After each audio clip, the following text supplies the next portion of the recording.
ಈ ಗಲಾತ್ಯ ಪುಸ್ತಕದ ಮೊದಲನೇ ವಾರದಲ್ಲಿ 1ನೇ ಅಧ್ಯಾಯ ಮತ್ತೆ 2ನೇ ಅಧ್ಯಾಯವನ್ನು ಧ್ಯಾನ ಮಾಡಿದ್ದೇವೆ. ಮತ್ತೆ ಈ ಚಾಪ್ಟರ್ 3ನೇ ಅಧ್ಯಾಯ ಮತ್ತೆ 4ನೇ ಅಧ್ಯಾಯವನ್ನು ನಾವು ಧ್ಯಾನ ಮಾಡಲಿಕ್ಕಿದ್ದೇವೆ. ಸೊ ಗಲಾತ್ಯ ಪ್ರಾಂತ್ಯದ ಪುಸ್ತಕವನ್ನು ನೀವು ಓದಿಕೊಂಡು ಬನ್ನಿ ಎಂಬುದಾಗಿ ನಾನು ಹೇಳಿದೆ. ಸೊ ಓದಿರುವವರು ನೀವು ದೇವರ ಆಶೀರ್ವಾದವನ್ನು ಹೊಂದಿಕೊಳ್ಳುವರಾಗಿರ್ತೀರ, ಅದು ನಿಮಗೆ ಬೇಗನೆ ಅರ್ಥವಾಗುತ್ತದೆ. ಸೊ ಈಗಾಗಲೇ ನಾನು ಹೇಳಿದ ರೀತಿಯಲ್ಲಿ ಗಲಾತ್ಯ ಪ್ರಾಂತ್ಯ ಎಲ್ಲಿತ್ತು, ಯಾವಾಗಿತ್ತು ಅಂದ್ರೆ ಅದು 55, 60, 70 ಆ ಇಸ್ವಿಗಳಲ್ಲಿ ಆ ಒಂದು ಪ್ರಾಂತ್ಯವು ಹೆಚ್ಚಾಗಿ ಕಾಣಲ್ಪಟ್ಟು ಬರೆಯಲ್ಪಟ್ಟದಾಗಿದೆ. ಮತ್ತು ಪೌಲನು ಆ ಸ್ಥಳಕ್ಕೆ ಅನೇಕ ಸಾರಿ 3 ಸಾರಿ ಹೋಗಿ ಬರುವರಾಗಿದ್ದಾರೆ. ಈ ಗಲಾತ್ಯ ಪ್ರಾಂತ್ಯ ಅವತ್ತಿದ್ದಂತ ಗಲಾತ್ಯ ಪ್ರಾಂತ್ಯ ಆ ಸ್ಥಳ ಅಲ್ಲಿದ್ದಂತ ಸುಮಾರು ಊರೆಲ್ಲ ಸೇರಿ ಒಂದಾಗಿ ಇರುವ ಒಂದು ಸ್ಥಳಕ್ಕೆ ಹೆಸರೇ ಗಲಾತ್ಯ ಎಂಬುದಾಗಿ ನಾವು ನೋಡ್ತಾ ಇದ್ದೇವೆ. ಇದು ಎಲ್ಲಿದೆ ಎಂಬುದಾದ್ರೆ ಇಸ್ರೇಲ್ ದೇಶಕ್ಕೆ ಸ್ವಲ್ಪ ಪಕ್ಕದಲ್ಲಿ ಈಗಿರೋ ಮ್ಯಾಪ್ ಅಲ್ಲಿ ನಿಮಗೆ ಅವತ್ತೇ ನಾನು ತೋರಿಸಿದ್ದೀನಿ, ಮತ್ತೆ ನಾನು ತೋರಿಸ್ತಾ ಇದ್ದೀನಿ. ಇಸ್ರಾಯೇಲ್ ಇಲ್ಲಿದ್ರೆ ಅಂದ್ರೆ ಗಲಾತ್ಯ ಪ್ರಾಂತ್ಯ ಇಲ್ಲಿದೆ. ಈ ಪ್ರಾಂತ್ಯ ಇವತ್ತು ತುರ್ಕಿ ದೇಶವಾಗಿದೆ. ಈ ತುರ್ಕಿ ದೇಶ ಇವತ್ತು ತುಂಬಾ ಫೇಮಸ್ ಆಗಿ ಅನೇಕ ರೀತಿಯಲ್ಲೇ ಅದು ಮಿಡಲ್ ಈಸ್ಟ್ ದೇಶಗಳಲ್ಲಿ ಅದು ಒಂದು ದೊಡ್ಡ ಒಂದು ಮಹಾದೇಶವಾಗಿ ಅದು ಕಾಣಲ್ಪಡ್ತಾ ಇದೆ. ಆ ಪ್ರಾಂತ್ಯಕ್ಕೆ ಆ ಕಾಲದಲ್ಲಿ ಸುವಾರ್ತೆಯು ಸಾರಲ್ಪಟ್ಟಿದೆ. ಅಲ್ಲೆಲ್ಲೂಯಾ. ಆ ಕಾಲದಲ್ಲಿ ಸುವಾರ್ತೆ ಸಾರಲ್ಪಟ್ಟಿದ ಒಂದು ಸಂದೇಶದಲ್ಲಿ ನಾನು 5 ಕಾರ್ಯವನ್ನು ನಾನು ನಿಮಗೆ ತಿಳಿಸಿಕೊಟ್ಟಿದ್ದೆ. ಅದೇನಂದ್ರೆ ಶುಭ ಸಂದೇಶ ಎಂದ್ರೆ 5 ಕಾರ್ಯ, ನೀವು ಮರಿಬೇಡ್ರಿ. 1 ದೇವರ ಸೃಷ್ಟಿ, 2ನೇದು ಮನುಷ್ಯನು ಬಿದ್ದೋಗಿರುವುದು, ಎಲ್ಲಿ ಏದೇನ್ ತೋಟದಲ್ಲಿ ದೇವರ ಮಹಿಮೆಯಿಂದ ಬಿದ್ದೋದನು. 3ನೇದು ಯೇಸು ಕ್ರಿಸ್ತನು ನಮಗಾಗಿ ಶಿಲುಬೆಯಲ್ಲಿ ಪ್ರಾಣ ಕೊಟ್ಟಿದ್ದು ನಮ್ಮ ಪಾಪವನ್ನು ಕ್ಷಮಿಸಿದ್ದು. 4ನೇದು ನಮ್ಮನ್ನ ದೇವರ ಹತ್ರ ಮರುಸ್ಥಾಪಿಸುವುದು. ಯಾವುದು ನಾವು ದೇವರ ಮಹಿಮೆಯಿಂದ ನಾವು ಮಿಸ್ ಮಾಡ್ಕೊಂಡಿದ್ದೀವೋ ಅದನ್ನ ಮರುಸ್ಥಾಪಿಸುವುದು. 5ನೇದು ನಿಮಗೆ ನಿತ್ಯ ಜೀವವನ್ನು ಕೊಡುವುದು. ಅಲ್ಲೆಲೂಯಾ. ಈ 5 ಕಾರ್ಯ ನಿಮ್ಮ ಜೀವಿತದಲ್ಲಿ ನೀವು ಯಾವತ್ತೂ ಮರಿಬಾರದು. ಶುಭ ಸಂದೇಶ ಅಂದ್ರೆ ಅರ್ಥ ಏನಂದ್ರೆ ಎಲ್ಲರೂ ಹೇಳ್ತಾರಲ್ಲ good news good news good news, ಸುವಾರ್ತೆ ಅಂದ್ರೆ ಈ 5 ಕಾರ್ಯ. ಇವತ್ತು ನಾವು ಯಾವುದನ್ನು ನಾವು ನೋಡ್ಲಿಕ್ಕಿದ್ದೀವಿ ಅಂದ್ರೆ ನಾವು ಈ ಊರಿಗೆ ಪೌಲನು ಯಾವ ಕಾರ್ಯವನ್ನು ಅವರಿಗೆ ಮುಖ್ಯವಾಗಿ ಅವರಿಗೆ ಬೋಧಿಸಬೇಕೆಂಬುದಾಗಿ ಅವರ ಮಧ್ಯದಲ್ಲಿ ಪೌಲನು ಹೇಳಿಕೊಂಡದ್ದು, ಅವರಿಗೆ ಪತ್ರವನ್ನು ಬರೆದಿರು, ಗಲಾತ್ಯಕ್ಕೆ ಬರೆದಂತ ಪತ್ರಿಕೆ ಎಂಬುದಾಗಿ ನಾವು ಇದನ್ನು ನೋಡ್ತಾ ಇದ್ದೇವೆ. This is the letter. இது ஒரு லெட்டர் கலாத்திய ஜனங்களில் இருக்கிறவங்களுக்காக ஒரு லெட்டர். இது எழுதப்பட்ட இந்த லெட்டர். அப்ப இந்த லெட்டர்ல என்ன ಮುಖ್ಯமான ಉದ್ದೇಶ ಏನು, ಅಲ್ಲಿರುವ ಮುಖ್ಯವಾದ ಉದ್ದೇಶ, ಈ ಒಂದು ಗ್ರಂಥವನ್ನು ಬರೆಯಲು ಉದ್ದೇಶವೇನೆಂದ್ರೆ ಬರೆದಿಟ್ಟುಕೊಳ್ಳ್ರಿ.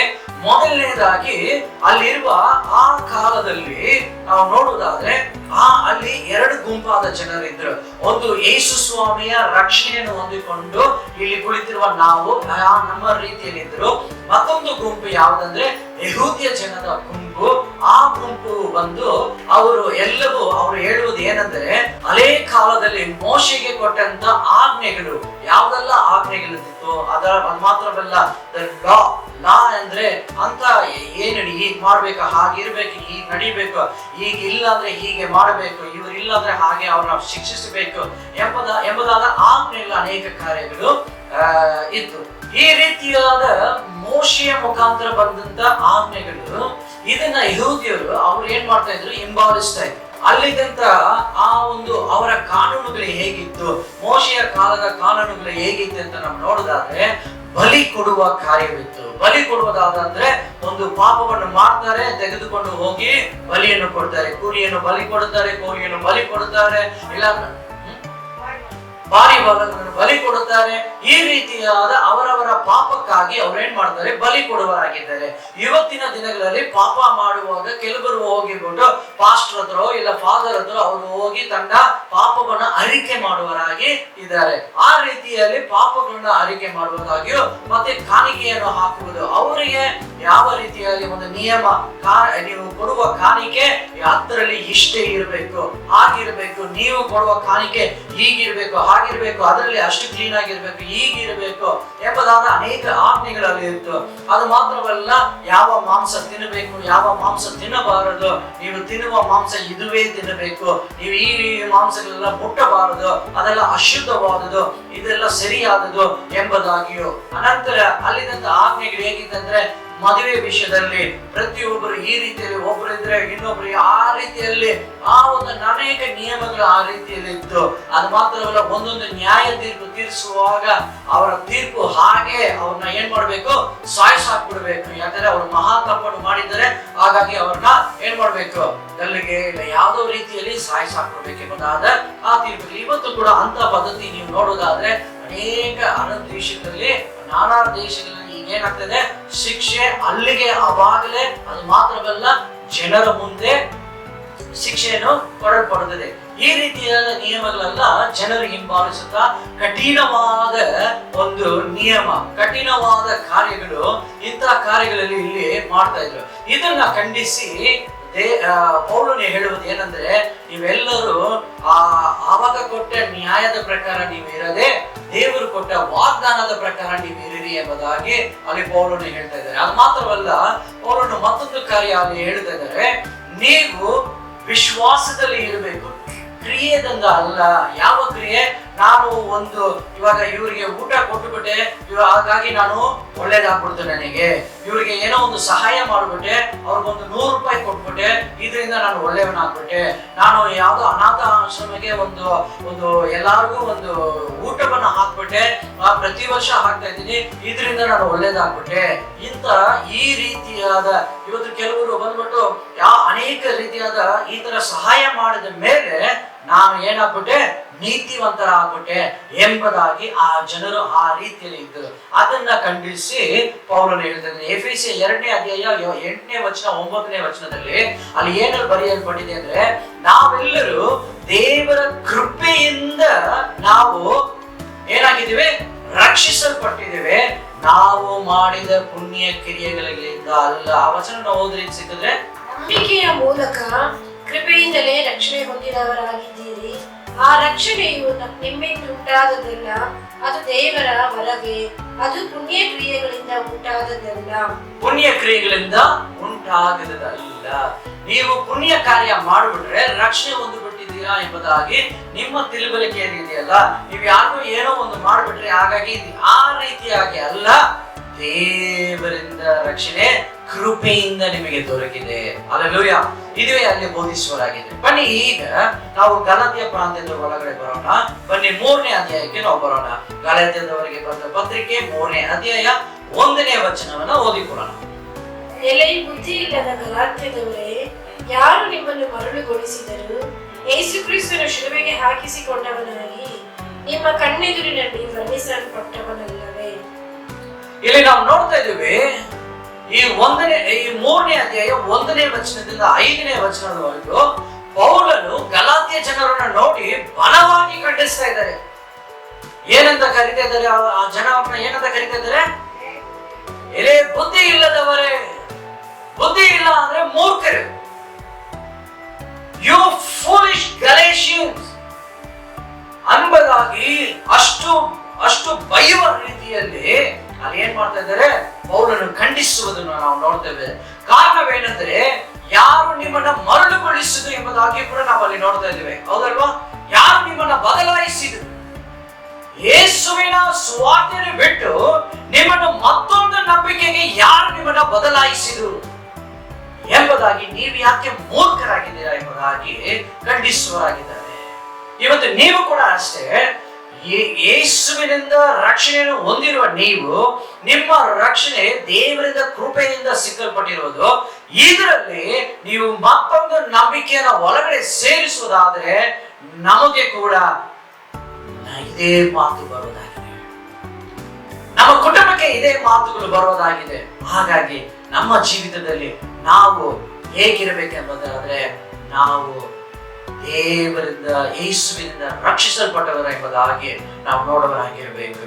ಅದೇ ವಾಕ್ಯದಲ್ಲಿ ನಾವು ನೋಡುವುದಾದ್ರೆ ಪೌಲನು ನಮಗೆ ತಿಳಿಸುವುದು ಏನಂದ್ರೆ, ನಾವೆಲ್ಲರೂ ನಂಬಿಕೆಯ ಮುಖಾಂತರ ನಾವು ರಕ್ಷಣೆ ಹೊಂದಿದ್ದೇವೆ ನಮಗೆ ನ್ಯಾಯದ ಮುಖಾಂತರವಲ್ಲ, ನಾಟ್ ಕಾನೂನು, ಯಾವುದೇ ರೀತಿಯಾದ ಕಾನೂನುಗಳ ಮುಖಾಂತರ ಅಲ್ಲ. ನೀವು ಹಿಂಗ್ ತಿಳ್ಕೊಳ್ಳಿ, ಇವಾಗ ಒಂದು ಹಾಸ್ಟೆಲ್ ಇದ್ದೀವಿ ಅಂತ ತಿಳ್ಕೊಳ್ಳಿ.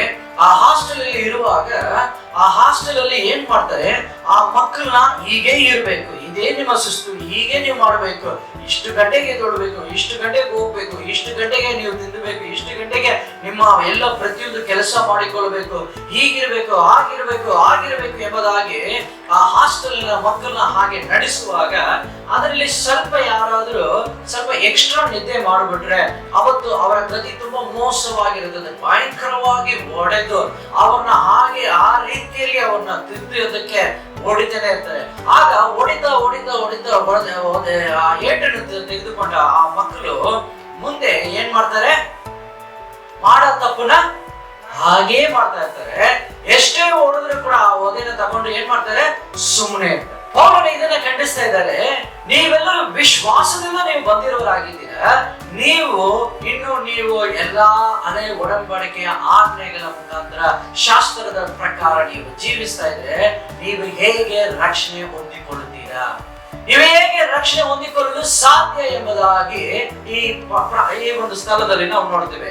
ಆಗ ಅದು ಮಾತ್ರವಲ್ಲ, 3ನೇ ಅಧ್ಯಾಯ 8ನೇ ವಚನದಿಂದ 9ನೇ ವಚನವರೆಗೂ ನಾವು ನೋಡುವುದಾದ್ರೆ ಅಬ್ರಹಾಮನ ಉದಾಹರಣೆಯನ್ನು ಅಲ್ಲಿ ಪೌಲನು ಹೇಳುವುದಾಗಿದ್ದಾರೆ. ಅಬ್ರಹಾಮನ ಕುರಿತು ಉದಾಹರಣೆಯಲ್ಲಿ ಹೇಳುವುದು ನಾವು ನೋಡುವುದಾದ್ರೆ, ಅಬ್ರಹಾಮನನ್ನು ದೇವರು ಕರೆದರು. ಯಾವುದಕ್ಕಾಗಿ ಕರೆದರು ಅಂದ್ರೆ ನೀತಿಗಾಗಿ ಕರೆದರು. ಅದೇ ರೀತಿಯಲ್ಲಿ ಅಬ್ರಹಾಮನು ಆ ಒಂದು ವಿಶ್ವಾಸದಲ್ಲಿ ಆತನು ನೆಲೆಗೊಂಡಿದ್ದ ಕಾರಣದಿಂದ ಆತನನ್ನು ನೀತಿವಂತನಾಗಿ ಮಾರ್ಪಡಿಸಲಾಗಿದೆ. ಇವತ್ತು ಕೂಡ ಆತನು ಕೂಡ ಅಬ್ರಹಾಮನು ಹೇಗೆ ಈ ಭೂಮಿಯಲ್ಲಿ ಬಂದರೋ ಅವರಿಗೆ ಕೊಡಬೇಕಾಗಿರೋ ರಕ್ಷಣೆ ಕೂಡ ಯೇಸು ಕ್ರಿಸ್ತನ ಮುಖಾಂತರವೇ ದೊರಕಿದೆ. ಯೇಸು ಕ್ರಿಸ್ತನ ಪಕ್ಕದಲ್ಲಿ ಇದ್ದಂತ ಯೋಹಾನ ಇರಬಹುದು, ಪೇತ್ರನ ಇರಬಹುದು, ಇಲ್ಲ ಯೇಸುವಿನ ತಂದೆ ಯೋಸೇಫ್ ಇರಬಹುದು, ಯೇಸುವಿನ ತಾಯಿ ಮರಿಯದವರು ಇರಬಹುದು, ಇಲ್ಲ ಅವರ ಜೊತೆ ಸೇವೆ ಮಾಡಿದಂತ ಶಿಷ್ಯರಾಗಿರಬಹುದು, ಎಲ್ಲಾ ಪರಿಶುದ್ಧವಂತರು ಎಂಬುದಾಗಿ ನಾವು ಹೇಳಬಹುದು. ಆದ್ರೆ ಅವರಿಂದ ನಮಗೆ ಪರಲೋಕ ಸಿಗುವುದಿಲ್ಲ. ಹಲ್ಲೆಲೂಯಾ, ಅರ್ಥವಾಗ್ತಾ ಇದೆಯಾ? ಅವರೆಲ್ಲರೂ ಪರಿಶುದ್ಧರಾಗಿರುತ್ತೆ. ನೀವು ಕೂಡ ಯು ಆರ್ ಆಲ್ಸೋ ಸೈನ್ಸ್, ನೀವು ಪರಿಶುದ್ಧರಾಗಿದ್ದೀರಾ. ನೀವು ಒಂದು ದಿನ ಕಾಲ ಬಿಟ್ಟ ಮೇಲೆ ನಿಮ್ಮನ್ನ ದೇವರನ್ನ ಮಾಡ್ಕೊಂಡಿದ್ರೆ ಏನ್ ಪ್ರಯೋಜನ? ಇವತ್ತು ನಿಮ್ಮ ಮನೆಗಳಲ್ಲಿ ಕೇಳಿಸಿಕೊಳ್ಳುವ ಪ್ರತಿಯೊಬ್ಬರು ನಮಗೆ ಮುಂಚೆ ಹೋದಂತ ಆ ಒಂದು ಪರಿಶುದ್ಧವಂತ ವ್ಯಕ್ತಿಯ ಮುಖಾಂತರ ಅದನ್ನೇ ನಾವು ನಂಬಿಕೊಂಡು ಅವರು ನಮಗಾಗಿ ಪ್ರಾರ್ಥಿಸ್ತಾ ಇದ್ದಾರೆ ಎಂಬುದಾದ ಒಂದು ಯೋಚನೆಯಲ್ಲಿ ನೀವು ಜೀವಿಸ್ತಾ ಇರುವುದಾದ್ರೆ ಇದರ ಮುಖಾಂತರ ರಕ್ಷಣೆ ಬರುವುದಿಲ್ಲ. ಎರಡನೇದು, ಅವರು ನಮ್ಮ ರೀತಿಯಲ್ಲಿ ಪಾಡು ಎಲ್ಲವನ್ನು ಅನುಭವಿಸಿ ಮನುಷ್ಯರಾಗಿ ಅವರು ಪ್ರಾಣವನ್ನು ಬಿಟ್ಟಿದ್ದಾರೆ. ಅಂತ ಪ್ರಾಣವನ್ನು ಬಿಟ್ಟಿದಂತ ಅವರು ಈಗ ಮತ್ತೆ ಜೀವ ಇಲ್ಲ, ಮತ್ತೆ ಅವರ ಎಲ್ಲಾ ರೀತಿಯಾದ ಆತ್ಮವು ಅದು ದೇವರಿಗೆ ಒಪ್ಪಿಸಲ್ಪಟ್ಟಿದೆ. ಆ ಆತ್ಮದ ಲೆಕ್ಕ ದೇವರ ಕೈಯಲ್ಲಿದೆ. ಈಗ ಆ ಆತ್ಮ ಹೋಗಿ ನಮಗೋಸ್ಕರ ಮಾತನಾಡಕ್ಕಾಗಲ್ಲ. ಸರಿಯಾಗಿ ತಿಳಿದುಕೊಳ್ಳಿ, ಶರೀರ ಭೂಮಿಯಲ್ಲೇ ಹೋಯ್ತು, ಆತ್ಮ ಬಂದು ನಮಗೋಸ್ಕರ ಮಾತನಾಡಕ್ಕಾಗಲ್ಲ. ಒಂದು ವೇಳೆ ಆ ಆತ್ಮ ನಮಗೋಸ್ಕರ ಮಾತನಾಡುವುದಾಗಿದ್ದರೆ ಇವತ್ತು ನಾವು ನಮ್ಮ ಇಷ್ಟದ ಪ್ರಕಾರ ನಮ್ಮ ಪಾಪಗಳು ಹೆಚ್ಚಾಗುತ್ತಾ ಇತ್ತು, ಯೇಸು ಸ್ವಾಮಿನ ಮರೆತೋಗ್ತಾ ಇದ್ದೀವಿ, ಬರೀ ಪುಣ್ಯಸ್ಥರನ್ನೇ ನಾವು ಹಿಡಿದುಕೊಂಡಿರ್ತಾ ಇದ್ದೀವಿ. ಹೌದಲ್ವಾ? ಹಾಗಾದ್ರೆ ಸರಿಯಾದ ಸುವಾರ್ತೆನ ತಿಳಿದುಕೊಳ್ಳಿ, ನಿಮಗೆ ನಿಯಮದ ಪ್ರಕಾರ ಅಲ್ಲ. ಮತ್ತೊಂದು ಕಾರ್ಯ ಕೂಡ ನೀವು ಒಂದು ಉದಾಹರಣೆಯಾಗಿ ಹೇಳ್ತೀನಿ. ಯಾವುದೇ ನ್ಯಾಯ ನೀತಿಯಾದ ಕಾರ್ಯ, ಧರ್ಮಶಾಸ್ತ್ರ ಹೇಗಿತ್ತಂದ್ರೆ, ಈಗ ಒಂದು ಸ್ಕೂಲನ್ನು ಪ್ರಾರಂಭ ಮಾಡ್ತಾರೆ ಅಂದ್ರೆ ಆ ಸ್ಕೂಲಲ್ಲಿ ಅವರಿಗೆ ಬೇಕಾಗಿರೋದನ್ನ ತಿಳಿಸಿ ಕಲಿಸಿ ಕೊಟ್ಟದ ಮೇಲೆ ಆ ಸ್ಕೂಲ್ ನಿಮ್ಮನ್ನ ಹಿಡಿದು ಇಟ್ಟುಕೊಂಡಿರೋದಕ್ಕಾಗಲಿಲ್ಲ. ಹಾಸ್ಟೆಲ್ ಉದಾಹರಣೆ ಹೇಳಿದೆ, ಅದು ನಿಮ್ಮನ್ನ ಇಟ್ಟುಕೊಂಡಿರೋದಕ್ಕಾಗಲ್ಲ.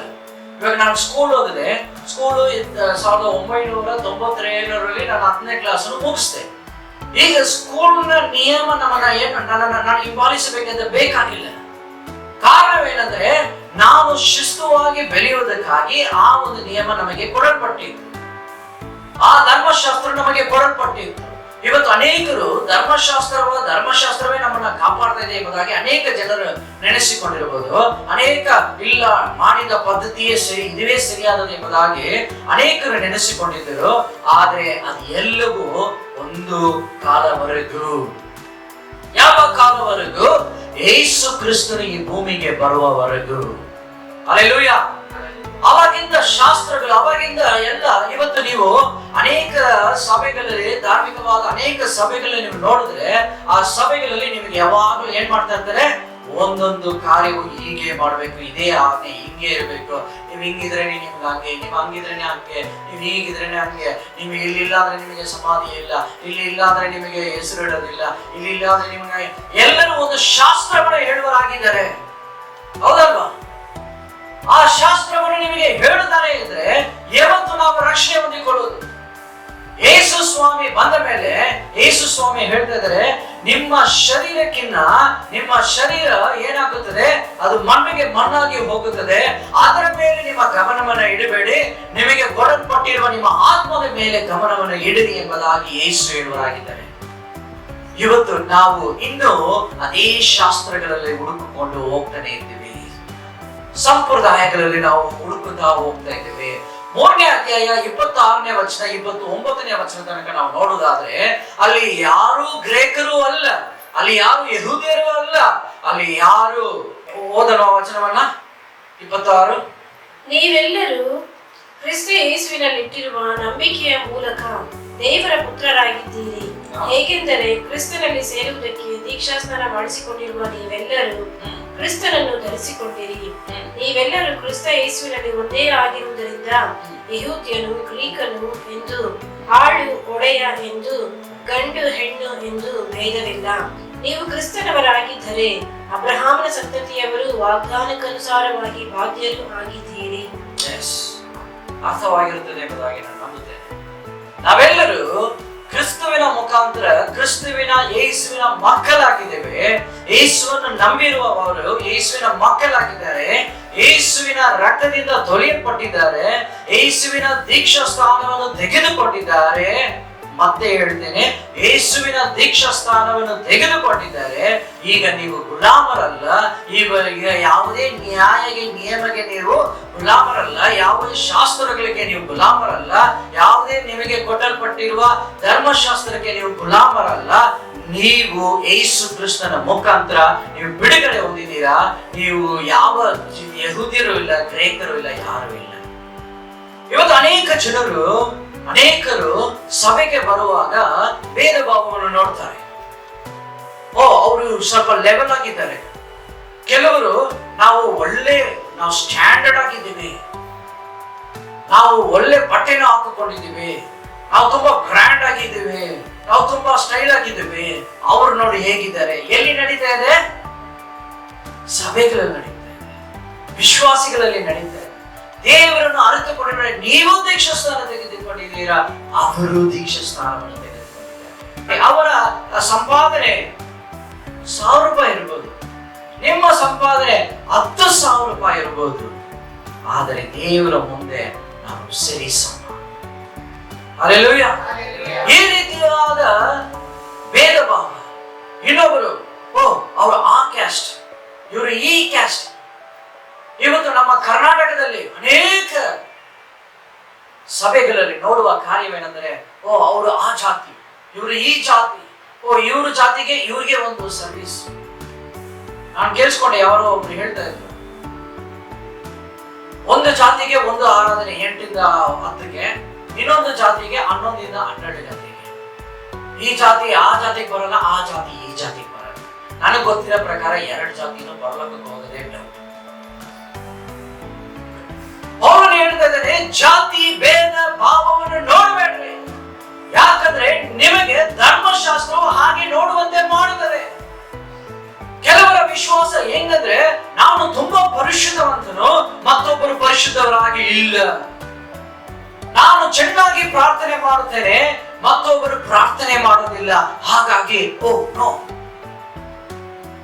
ಕೆಲವರು ನಾನು ಬಿಳಿ ಬಟ್ಟೆ ಹಾಕುವನಾಗಿದ್ದೇನೆ, ಹಾಗಾಗಿ ನಾನು ನೋಡುವರೆಲ್ಲ ಪರಿಶುದ್ಧವಾಗಿ ಇಲ್ಲ. ಕೆಲವರು ನಾನು ಹಾಗೆ ದರ್ಶನಗಳು ನೋಡುತ್ತಾ ಇದ್ದೇನೆ.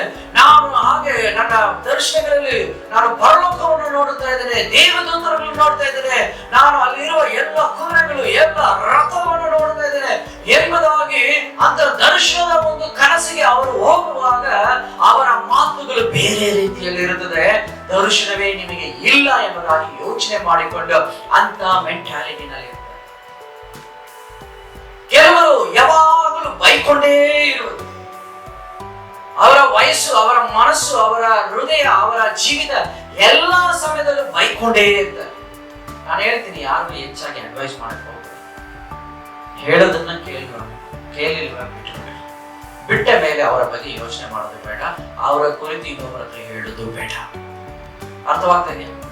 ಗಲಾತ್ಯ ಜನರು ಅವರ ಇನ್ನೊಬ್ಬರನ್ನ ಗೇಲಿ ಪರಿಹಾಸ ಮಾಡುವರಾಗಿ, ಇನ್ನೊಬ್ಬರನ್ನ ನಾನಾ ರೀತಿಯಲ್ಲಿ ಅವ್ರನ್ನ ಬೈಯುವುದಾಗಿಯೂ, ಅವರ ಲೆವೆಲ್ ಅನ್ನು ನೋಡುವುದಾಗಿಯೂ, ನಾವು ಈ ಜಾತಿಯಲ್ಲಿದ್ದೇವೆ, ನಾವು ಈ ಲೆವೆಲ್ ಅಲ್ಲಿ ಇದ್ದೇವೆ, ನೀವು ಬೇರೆ ನಾವು ಬೇರೆ, ನಮ್ಮ ರೀತಿಯಲ್ಲಿ ನೀವೇ ಇಲ್ಲ ಎಂಬುದಾಗಿ, ನಾವು ವಿದ್ಯಾವಂತರಾಗಿದ್ದೀವಿ, ನೀವು ವಿದ್ಯೆ ಇಲ್ಲ, ನಾವು ಚೆನ್ನಾಗಿರುವ ವಾಚ್ ಅನ್ನು ಕಟ್ಟುತ್ತಾ ಇದ್ದೀವಿ, ನೀವು ಸಾದಾ ವಾಚ್ ಅನ್ನು ಕಟ್ಟುತ್ತಾ ಇದ್ದೀರಾ, ನಾವು ಒಳ್ಳೆ ಕೋಟ್ ಸೂಟ್ ಅಲ್ಲಿ ಇದ್ದೇವೆ, ನೀವು ಸಾಧಾರಣವಾಗಿದ್ದೀರಾ, ನಿಮಗಿಂತ ನಾವು ಬೇರೆ ಅಂತವರು ಬೇಡ ಎಂಬುದಾಗಿ ಗಲಾತ್ಯ ಪ್ರಾಂತ್ಯಕ್ಕೆ 3ನೇ ಅಧ್ಯಾಯದಲ್ಲಿ ನಾವು ಕಲಿತಾ ಇದ್ದೇವೆ.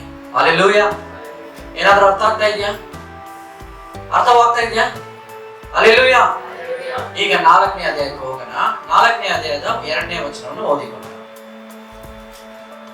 ತಂದೆಯು ನೇಮಿಸಿದ ದಿನದವರೆಗೂ ಪಾಲಕರ ಮತ್ತು ಮನೆವಾರ್ತೆಯವರ ಕೈ ಕೆಳಗಿರುವನು. ಹಾಗೆಯೇ ನಾವು ಸಹ ಬಾಲಕರಾಗಿದ್ದಾಗ ಲೋಕದವರ ಬಾಲಬೋಧೆಗೆ ಅಧೀನರಾಗಿದ್ದೆವು. ನೋಡ್ರಿ, ಇವಾಗ ನಾವು ಚಿಕ್ಕ ಮಕ್ಕಳಾಗಿರುವಾಗ, ನಾವು ಚಿಕ್ಕವರಾಗಿರುವಾಗ ಈ ಅನೇಕ ರೀತಿಯಾದ ನಮಗೆ ಚಿಕ್ಕ ವಯಸ್ಸಲ್ಲಿ ಇರುವಾಗ ಅನೇಕ ವಿಚಾರಗಳು ಗೊತ್ತಿಲ್ಲ, ಚಿಕ್ಕ ವಯಸ್ಸಲ್ಲಿ ಇರುವಾಗ ಅನೇಕ ನಿಯಮಗಳು ಗೊತ್ತಿಲ್ಲ, ಚಿಕ್ಕ ವಯಸ್ಸಲ್ಲಿ ಇರುವಾಗ ಅನೇಕ ಶಾಸ್ತ್ರಗಳು ಗೊತ್ತಿಲ್ಲ. ಹಾಗಿರುವಾಗ ನಾವು ಇನ್ನೊಬ್ಬರ ಕೈ ಕೆಳಗಡೆ, ನಾವು ಒಂದು ಗಾರ್ಡಿಯನ್ ಕೆಳಗಡೆ, ಇನ್ನೊಬ್ಬರು ನಮ್ಮನ್ನ ನಡೆಸುವರ ಕೆಳಗಡೆ, ತಂದೆಯ ಕೆಳಗಡೆ ನಾವು ಅಪಾಯಿಂಟೆಡ್ ಆಗಿದ್ದೀವಿ, ಇರಲ್ಪಟ್ಟಿದ್ದೀವಿ. ಈಗ ಉದಾಹರಣೆಗೆ ಜ್ಯೋತಿ ಸಿಸ್ಟರ್ ರಾಜಾ ಬ್ರದರ್ ಅವರ ಮಗನಾದ ಇಮ್ಯಾನ್ಯುಯಲ್ ರೂಬನ್. ಈಗ ಇಮ್ಯಾನ್ಯುಯಲ್ ರೂಬನ್ ಏನಾಗಿದ್ದಾರೆ? ಅವರ ಕೈ ಕೆಳಗಡೆ ಇದ್ದಾರೆ, ಕರೆಕ್ಟಾ? ಈಗ ಆತನಿಗೆ ಈಗ ಅವರ ತಂದೆ ತಾಯಿ ಏನ್ ಮಾಡ್ಬಿಡ್ತಾರೆ? ದೀಕ್ಷಾ ಸ್ಥಾನ ಕೊಟ್ಬಿಡ್ತಾರೆ. ಓಕೆ, ಯೇಸು ಬಗ್ಗೆ ಗೊತ್ತಾ? ದೀಕ್ಷಾ ಸ್ಥಾನ ಎಂಬುದು ಯೇಸುವನ್ನು ಕುರಿತು, ಯೇಸುವಿನೊಂದಿಗೆ ಕ್ಷಮಾಪಣೆ ಹೊಂದಿ ಆತನ ರಕ್ತದಿಂದ ತೊಳೆಯಲ್ಪಡುವ ಆ ಒಂದು ವಿಚಾರ, ಅಂತ ದೊಡ್ಡ ಮಹಾ ವಿಚಾರ, ಅಂತ ದೊಡ್ಡ ಪರಲೋಕದ ಒಂದು ಸಂಗತಿ, ಅಂತ ವಿಚಾರ, ಅಂತ ಕಾರ್ಯ ಈ ಮಗನಿಗೆ ಗೊತ್ತಾಗಿದೆ, ಕರೆಕ್ಟ್? ಆದ್ರೆ ಇವರು ಯಾರು? ಅವರ ಮಗನಾಗಿದ್ದಾರೆ, ಇವರು ಅವರ ಮಗ. ಆದರೆ ಈ ಮಗನು ಈಗ Reuben, come on, stand here, stand there down and face that side. ಈಗ ಈತನು ಚಿಕ್ಕ ವಯಸ್ಸಲ್ಲಿದ್ದಾನೆ, ಈತನಿಗೆ ಯೇಸು ಬಗ್ಗೆ ಗೊತ್ತಿಲ್ಲ.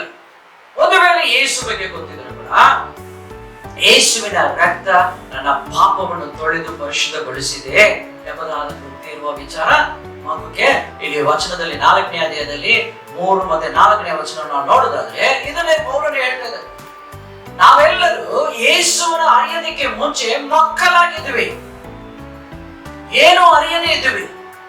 We were children when we were not knowing Jesus. ಯೇಸುವನ್ನು ಗೊತ್ತಿಲ್ಲದ ಸಮಯದಲ್ಲಿ ನಾವು ಮಕ್ಕಳಾಗಿದ್ವಿ. ಬಟ್ ಈಗ ಯೇಸುವನ್ನು ನಾವೆಲ್ಲರೂ ಅರಿತಿದ್ದೇವೆ. Hallelujah. You all know to Jesus. ಯೇಸು ನಿಮ್ಮನ್ನು ಕರೆದಿದ್ದಾರೆ. ಯೇಸು ನಿಮ್ಮನ್ನು ಕರೆದ ಮೇಲೆ ಈಗ ಈ ಮಗುವಾಗಿರುವ ಮಗುವಲ್ಲಿ ನೀವು ದೀಕ್ಷಾಸ್ಥಾನ, ಯೇಸುವ ದೀಕ್ಷಾಸ್ಥಾನ ಕೊಟ್ರೆ ಯಾವ ರೀತಿಯಾದ ಪ್ರಯೋಜನ? ದೀಕ್ಷಾಸ್ಥಾನವೆನ್ನೋದು ಒಂದು ಉನ್ನತವಾದ ಒಂದು ಕ್ಷಮಾಪಣೆ ಅನುಭವ. ಅದು ಈ ವಯಸ್ಸಲ್ಲಿ ಕೊಡುವುದಾದ್ರೆ ಆ ದೀಕ್ಷಾ ಸ್ಥಾನದ ಅಮೂಲ್ಯವಾದದ್ದು, ಆ ತನವನ್ನು ಅದೇನಾಗ್ತದೆ? ಕಳೆದುಕೊಳ್ಳುತ್ತದೆ ಆ ಒಂದು ವ್ಯಕ್ತಿಯಲ್ಲಿ.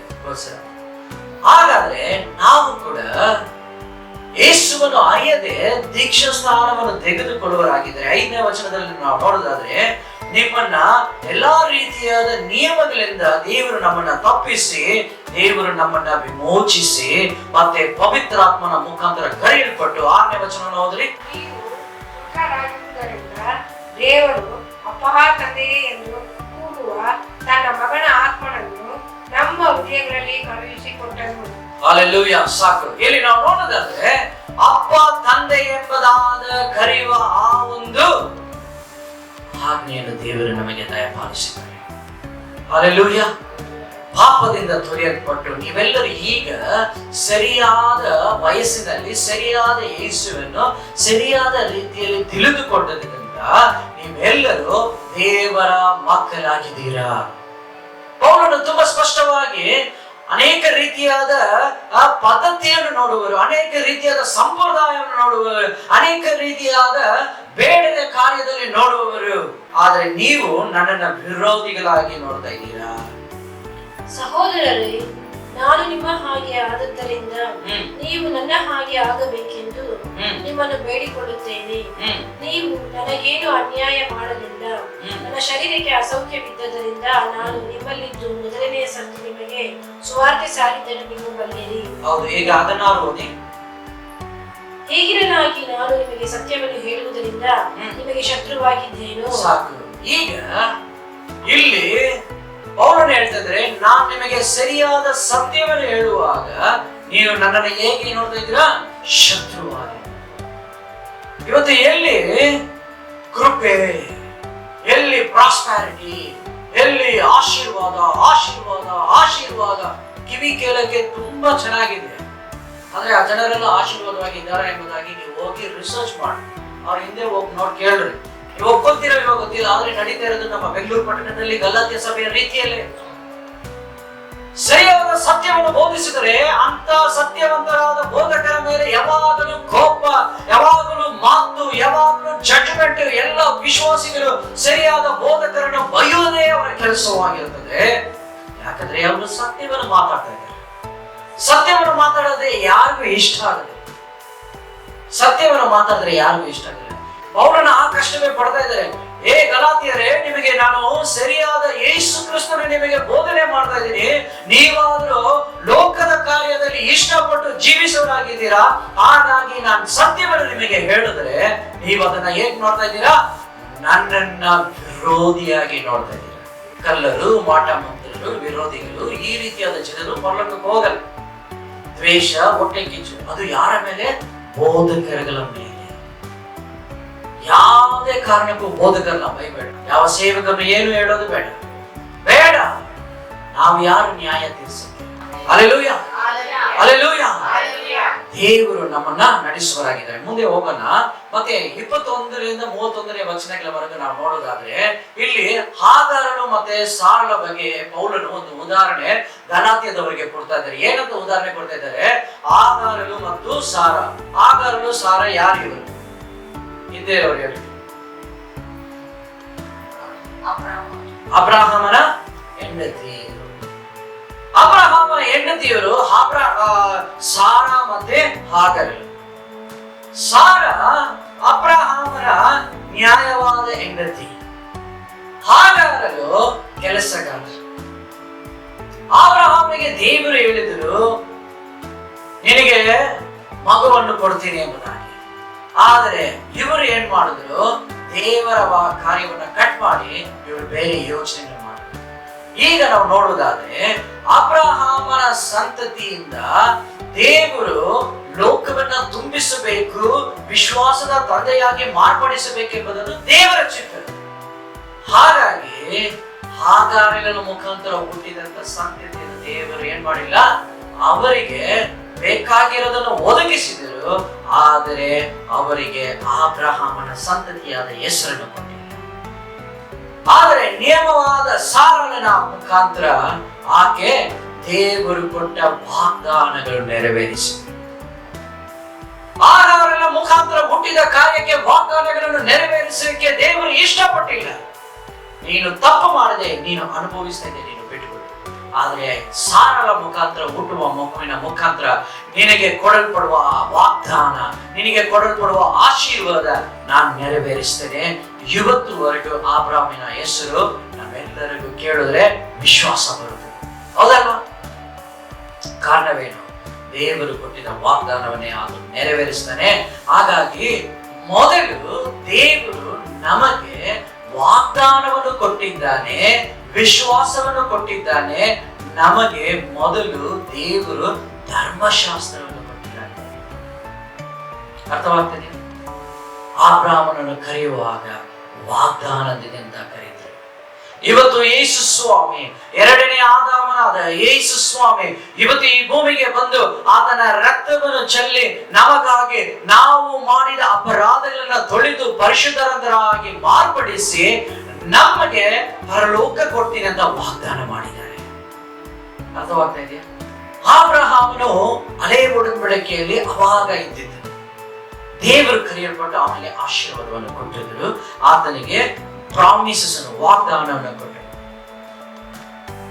ಅದನ್ನು ದೇವರು ನೆರವೇರಿಸಿದರು. ಧರ್ಮಶಾಸ್ತ್ರದ ಕಾರ್ಯದಲ್ಲಿ ನೆರವೇರಿಸಿಲ್ಲ, ವಾಗ್ದಾನದ ಕಾರ್ಯವನ್ನು ನೆರವೇರಿಸಿದರು. ಈಗ ಯೇಸು ಸ್ವಾಮಿ ಪರಲೋಕದಿಂದ ಭೂಮಿಗೆ ಬಂದು ಮನುಷ್ಯರ ಎಲ್ಲಾ ಪಾಪಗಳನ್ನು ತೊಳೆದು ಎಲ್ಲರಿಗೂ ನಮಗೆ ವಾಗ್ದಾನವನ್ನು ಕೊಟ್ಟಿದ್ದಾರೆ. ಏನು ವಾಗ್ದಾನ? ನಿತ್ಯ ಜೀವ. ಯೇಸು ಕೊಟ್ಟಿರುವ ವಾಗ್ದಾನ ಯಾವುದು? ನಿತ್ಯ ಜೀವ. ಕರೆಕ್ಟ್ ಆಗಿ ಹೇಳಿದ್ರೆ, ನೀವು ವಾಗ್ದಾನ ಏನಂದ್ರೆ ನೀವು ಐಶ್ವರ್ಯವಂತರಾಗಿರ್ತೀರಾ, ಅಲ್ವಾ? ಹೌದಲ್ವಾ?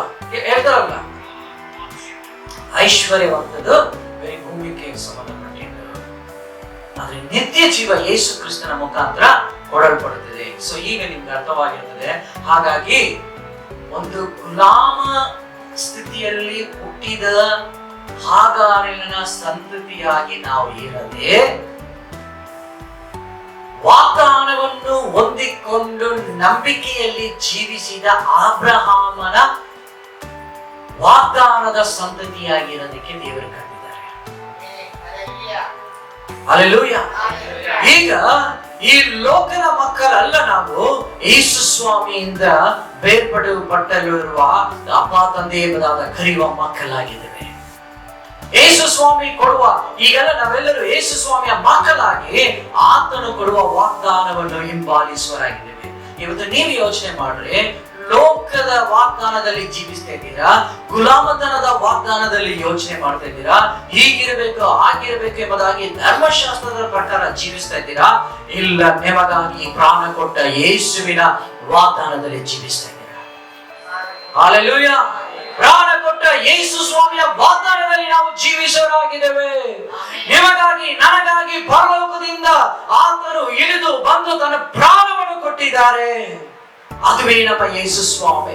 ಯೇಸು ಸ್ವಾಮಿ ಹಾಗೆ ಸುಮ್ಮನೆ ಬಿಟ್ಟು ಹೋಗ್ಲಿಲ್ಲ. ನಮಗಾಗಿ ನಾವು ಮಾಡಿದ ಎಲ್ಲ ಅಪರಾಧಗಳನ್ನು ಆತನ ಮೇಲೆ ಹಾಕಿಸಿಕೊಂಡ. ಅದು ಮಾತ್ರವಲ್ಲ, ನಾವು ಮಾಡಿದ ಶಾಪದ, ನಾವು ಮಾಡಿದ ತಂದಿಟ್ಟದಂತ ನಮ್ಮ ಪೂರ್ವಿಕರ ಸ್ಥಿತಿಯ ಮುಖಾಂತರ ತಂದಿಟ್ಟದಂತ ಎಲ್ಲ ಶಾಪವನ್ನು ಪರಲೋಕದ ಶಿಲುಬೆಯ ಮೇಲೆ ಯೇಸು ಹಾಕಿಕೊಂಡಿದ್ದಾರೆ. ನಾವು ಮಾಡಿದ ಸುಳ್ಳುಗಳು, ನಾವು ಮಾಡಿದ ಅಪರಾಧಗಳು ಎಲ್ಲವನ್ನು ಶಿಲುಬೆಯಲ್ಲಿ ಹಾಕಿಕೊಂಡು ಎಲ್ಲವೂ ಮುಗಿತು. ಹಲ್ಲೆಲೂಯಾ. ಈಗ ದೇವರು ನಮಗೆ ಕೊಡುವ ವಾಗ್ದಾನ ಏನು ಗೊತ್ತಾ? ನಿತ್ಯ ಜೀವ. ಇವಾಗ ನಾವು ಯಾವ್ದನ್ನ ಎದುರು ನೋಡಿ ಇಲ್ಲಿ ಬಂದಿದ್ದೇವೆ? ಆಂಡ್ರೂ ಬ್ರದರ್ ಕರೆದ್ರದನ್ನ, ಅಥವಾ ನಿತ್ಯ ಜೀವ ಬೇಕು ಯೇಸು ಸ್ವಾಮಿಯ ಮುಖಾಂತರ? ಆಂಡ್ರೂ ಬ್ರದರ್ ಕರೆದಿದ್ರೆ ಅದು ಬಂದ್ಬಿಟ್ಟು ಧರ್ಮಶಾಸ್ತ್ರ. ನಿಮ್ಮನ್ನ ನಾನು ಬಲವಂತ ಮಾಡಿ ಕರೆಯುವನಾಗಿದ್ದೇನೆ ಅಂತ ಅರ್ಥ. ನೀವಾಗಿ ಬಂದಿರುವುದಾದ್ರೆ ನೀವು ವಾಗ್ದಾನವನ್ನು ಸ್ವೀಕಾರ ಮಾಡೋದಕ್ಕೋಸ್ಕರ ನೀವು ಬಂದಿದ್ದೀರಾ ಅಂತ ಅರ್ಥ. ಹಲ್ಲೆಲೂಯಾ. ನೀವು ಕೈ ತಟ್ರಿ, ನೀವು ಆರಾಧನೆ ಮಾಡ್ರಿ, ಮಾಡ್ರಿ, ಪ್ರಾರ್ಥನೆ ಮಾಡ್ರಿ, ಆರಾಧನೆ ಮಾಡ್ರಿ ಅಂತ ನಾನ್ ನಿಮಗೆ ಹೇಳೋದು ಮುಖ್ಯನಾ? ಇಲ್ಲ, ಆ ವಾಗ್ದಾನದ ಪ್ರಕಾರ ನಾನು ಪರಲೋಕಕ್ಕೆ ಹೋಗಬೇಕೆಂಬುದಾದ ವಾಗ್ದಾನದ ಮುಖಾಂತರ ನಾವು ಇಲ್ಲಿ ಬಂದಿದ್ದೀವ. ಈಗ ಒಂದು ಮಗು ಬೀದಿಯಲ್ಲಿದೆ, ಆ ಮಗು ಬಟ್ಟೆ ಗಲೀಜಾಗಿದೆ, ಆ ಮಗು ಅದು ಭಯಂಕರವಾದ ಹೊಟ್ಟೆ ಹಸಿವಲ್ಲಿದೆ, ಆ ಮಗು ನಂಬಿಕೆ ಇಲ್ದಿರಾ ಆ ಮಗು ಏನು ಇಲ್ದಿರ ಕೈ ಬಿಡಲ್ಪಟ್ಟು ಅನಾಥರಾಗಿ ಇದ್ದೇ ಒಂದು ಮಗು. ಆ ರೀತಿಯಲ್ಲಿ ಪರಿಸ್ಥಿತಿಯಲ್ಲಿ ಈ ಬೀದಿಯಲ್ಲಿ ಬಿದ್ದಂತ ಮಗುವನ್ನ ಒಬ್ಬರು ಕರೆದು ಆ ಮಗುವನ್ನ ಅವರ ಕುಟುಂಬದಲ್ಲಿ ಸೇರಿಸಿಕೊಂಡು ಆ ಮಗುಗೆ ಒಳ್ಳೆ ಬಟ್ಟೆಯನ್ನು ಹಾಕಿಕೊಂಡು ಆ ಮಗುಗೆ ಒಳ್ಳೆ ಹೆಸರನ್ನು ಕೊಟ್ಟು ಆ ಮಗುವನ್ನು ಒಂದು ವ್ಯತ್ಯಾಸವಾಗಿ ಮಾಡಿಕೊಂಡು ಆ ನಂತರ ಆ ಮಗುವನ್ನು ಸರಿಯಾಗಿ ತುಂಬಾ ಒಳ್ಳೆ ಬಟ್ಟೆ, ಒಳ್ಳೆ ಸ್ಟ್ಯಾಂಡರ್ಡ್ ಆದ ಬಟ್ಟೆಯನ್ನ ಹಾಕಿ ಕೊಟ್ಟು ನಿಲ್ಲಿಸಿದ ಮೇಲೆ ಈಗ ಆ ಮಗು, ಇವಾಗ ರೂಬನ್ ಮತ್ತೆ ಬಾ ಕಮ್ಮಿ, ಈಗ ಚೆನ್ನಾಗಿ ಬಟ್ಟೆ ಶರ್ಟ್ ಅನ್ನು ಹಾಕೊಂಡು ಚರ್ಚಿಗೆ ಬಂದಿದ್ದಾನೆ. ಇದು ದೇವರು ಯೇಸು ಸ್ವಾಮಿ ಮತ್ತೆ ಕರೆದು ಸರಿಯಾಗಿ ಸರಿಪಡಿಸಿ ಸ್ನಾನ ಮಾಡಿಸಿ ಬಟ್ಟೆ ಹಾಕಿಸಿ ಒಳ್ಳೆ ಬುದ್ಧಿಗಳನ್ನು ಕಲಿಸಿ ಊಟವನ್ನು ಕೊಟ್ಟು ಈಗ ಈ ಮಗುವನ್ನು ಯೇಸು ಸ್ವಾಮಿ ತನ್ನ ರಕ್ತದಿಂದ ತೊಳೆದು ಪರಿಶುದ್ಧ ಮಾಡಿ ಈ ಮಗುವನ್ನು ನಮ್ಮನ್ನ ಮಾಡಿಟ್ಟಿದ್ದಾರೆ. ಇಲ್ಲಿರುವ ನಾವೆಲ್ಲರೂ ಯೇಸುವಿನ ರಕ್ತದಿಂದ ತೊಳೆಯಲ್ಪಟ್ಟಿದ್ದೇವೆ. We are all washed by the blood of Christ. ನಮ್ಮನ್ನ ಕರೆದು ತೊಳೆದು ಮಾಡಿ ಪರಿಶುದ್ಧಗೊಳಿಸಿದ ಮೇಲೆ ಮತ್ತೆ ಅದೇ ಮಗು ಬೀದಿಯಲ್ಲಿ ಹೋಗಿ ನಿಂತುಕೊಂಡ್ರೆ ಯಾವ ಪ್ರಯೋಜನ? ಪೌಲನು ಅದನ್ನೇ ಹೇಳ್ತಾ ಇದ್ದಾರೆ, ನೀವು ಗುಲಾಮ ಸ್ಥಿತಿಯಿಂದ ನಿಮ್ಮನ್ನು ನಾನು ಏನ್ ಮಾಡಿದ್ದೆ, ದೇವರು ಏನ್ ಮಾಡಿದ್ದಾರೆ, ಒಳ್ಳೆ ಸ್ಥಿತಿಗೆ. I have called you from the slavery to freedom. I have called you from slavery to freedom. ದೇವರು ಯೇಸು ಸ್ವಾಮಿ ಗಲಾತ್ಯ ಪ್ರಾಂತ್ಯದ ಜನರಿಗೆ ನೋಡಿ ಹೇಳೋದು ಏನಂದ್ರೆ, I have called you to be free but not to be under the slavery. ನಿಮ್ಮನ್ನು ಗುಲಾಮ ಸ್ಥಿತಿಯಲ್ಲಿ ಇರಬೇಕು. ಕೊಡುವ ಆಜ್ಞೆಗಳು, ಧರ್ಮಶಾಸ್ತ್ರಗಳು, ಮೋಶೆಯ ಧರ್ಮಶಾಸ್ತ್ರಗಳು கொடுக்கப்பட்டிருக்கிற மோசேயின் எல்லா அந்த ஒரு நியமத்தின் பிரகாரமே வாழணும் என்பதாக அல்ல. இயேசு கிறிஸ்துவின் ரத்தத்தினால கழுவப்பட்ட நாம இனி எந்த ஒரு காரியத்துக்கு நாம கீழே இல்ல, ಯೇಸುವಿನ பிள்ளைகளாய் மாறிவிட்டோம். ஹalleluya. ಇವತ್ತು ನೀವು ಯಾವ ಜೀವಿತವನ್ನು ಜೀವಿಸ್ತಾ ಇದ್ದೀರಿ? ಸಭೆಗೆ ಸುಮ್ಮನೆ ಹೋಗ್ಬೇಕು, ಬರಬೇಕು. ಕೆಲವರು ವರ್ಷಕ್ಕೆ ಒಂದ್ಸಲ ಹೋಗ್ತಾರೆ, ಕೆಲವರು ಈಸ್ಟರ್ಗೆ ಹೋಗ್ತಾರೆ, ಕೆಲವರು ಆಮೇಲೆ ಹೇಳುವಾಗ ಬರ್ತಾರೆ, ಕೆಲವರು 5 ನಿಮಿಷ ಸಭೆಗೆ ಬರ್ತಾರೆ, ಕೆಲವರು ಸಭೆಗೆ 1 ಸೆಕೆಂಡ್ ಬಂದು ಹೋಗೋರಿದ್ದಾರೆ, ಕೆಲವರು ಸಭೆಗೆ ಬನ್ನಿ ಅಂದ್ರೆ ಬರೋದಿಲ್ಲ. ಯಾವ ಜೀವಿತವನ್ನು ಜೀವಿಸ್ತಾ ಇದ್ದೀರಿ? ಆರಾಧನೆ ಮಾಡುವುದರಲ್ಲಿ ನೀವು ಯಾವ ರೀತಿಯಲ್ಲಿ ಇದ್ದೀರಿ? ನಮ್ಮಲ್ಲಿ ಬರಬೇಕು. ನಾವು ಏನು ಗುಲಾಮ ಸ್ಥಿತಿಯಲ್ಲಿ ಇರಬಾರದು. ನಾವು ಬಿಡುಗಡೆ ಹೊಂದುವರಾಗಿದ್ದಿರಬೇಕು. ನಾವು ಬಿಡುಗಡೆ ಹೊಂದಿಕೊಂಡಿರುವವರು ನಮಗೆ ಆರಾಧನೆ ಮಾಡಲಿಕ್ಕೆ ಹೇಳೋದಕ್ಕೆ ಯಾರು ಬೇಕಾಗಿಲ್ಲ. ಸೊ ಹಾಗಾಗಿ ಈ ದಿನದಲ್ಲಿ ನಾವು ಕೇಳುವ ಕಾರ್ಯವೇನೆಂದರೆ, ನಾವು ಯಾವುದೇ ರೀತಿಯಾದ ಲೋಕದ ಬಂಧನದಲ್ಲಿ ಅಲ್ಲ, ನಾವು ದೇವರ ಮಕ್ಕಳಾಗಿದ್ದೇವೆ. ನಮ್ಮಲ್ಲಿ ಯಾವುದೇ ಭೇದ ಭಾವ ಇರಬಾರದು. ನಾವೆಲ್ಲರೂ ಒಗ್ಗಟ್ಟಾಗಿ ಒಂದೇ ಮಕ್ಕಳಾಗಿದ್ದೇವೆ. We all need to stay in unity because we all are children of God. ಅದು ಮಾತ್ರವಲ್ಲ, ನಾವು ನಮಗೆ ನಮ್ಮ ಗುರುತು. What is your identity? Your identity is Christ. Not the denomination, not the family that we come, not the pastor that will lead us. No. Our identity is Christ. Hallelujah. ನಾವು ಯಾವ ಸಭೆಯಿಂದ ಬಂದಿದ್ದೇವೆ, ಯಾವ ಒಂದು ಪದ್ಧತಿಯಿಂದ ಬಂದಿದ್ದೇವೆ, ಯಾವ ಕುಟುಂಬದಿಂದ ಬಂದಿದ್ದೇವೆ, ಯಾವ ರೀತಿಯಲ್ಲಿ ಅಲ್ಲಿಂದ ಬಂದಿದ್ದೇವೆ ಅಲ್ಲ. We are all under Christ. ಯೇಸುವಿನ ಮಕ್ಕಳೇ ನಾವಾಗಿದ್ದೇವೆ. ಅದುವೇ ನಮ್ಮ ಗುರುತು. ಬನ್ನಿ ಎದ್ದು ನಿಂತುಕೊಂಡು ದೇವರ ಸಮ್ಮುಖದಲ್ಲಿ ನಿಮಗಾಗಿ ಜೀವಿಸುವನಾಗಿ ಮಾರ್ಪಡುತ್ತೇವೆ. ಮನ ತಿರುಗರಿ ಎಂಬುದಾಗಿ ವಾಕ್ಯವೇ ಹೇಳ್ತಾರೆ. ಒಪ್ಪಿಸಿಕೊಡುವ ಕರ್ತನಾದ ದೇವರೇ, ಒಪ್ಪಿಸಿಕೊಡುವ ಎಲ್ಲ ನಿನ್ನ ಮಕ್ಕಳು ಇನ್ನು ಮುಂದೆ ಸತ್ಯವನ್ನೇ ಹುಡುಕಿ ಸತ್ಯದಲ್ಲಿ ಜೀವಿಸುವರಾಗಿ ಶುಭ ಸಂದೇಶದ ಪ್ರಕಾರ ಅಪ್ಪ ಈ ಒಂದು ಮರುಸ್ಥಾಪಿಸಲ್ಪಡುವ ದ ಟೈಮ್ ಆಫ್ ರೆಸ್ಟೋರೇಷನ್, ಈ ದಿನಗಳಲ್ಲಿ ನಾವು ಸತ್ಯದಲ್ಲಿ ಬೆಳೆಯೋಣ, ಸತ್ಯಕ್ಕಾಗಿ ಜೀವಿಸೋಣ, ನಿತ್ಯಕ್ಕಾಗಿ ನಿತ್ಯ ಜೀವವು ನಮ್ಮಲ್ಲಿ ಇರಲಿ ಎಂಬುದಾಗಿ ಇಲ್ಲಿ ಪ್ರಾರ್ಥಿಸುವ ಎಲ್ಲ ನಿನ್ನ ಮಕ್ಕಳನ್ನು ಆಶೀರ್ವದಿಸು. ಕೇಳಿದ ವಾಕ್ಯದ ಪ್ರಕಾರ ನಿಮ್ಮ ಮಕ್ಕಳಾಗಿ ಇರೋದು ಒಪ್ಪಿಸಿಕೊಡ್ತೇವೆ. ನೀನೇ ಆಶೀರ್ವದಿಸು, ನಡೆಸು. ಯೇಸುವಿನ ನಾಮದಲ್ಲಿ ಪ್ರಾರ್ಥಿಸುತ್ತೇವೆ ತಂದೆಯೇ. Amen, amen. Hallelujah, hallelujah.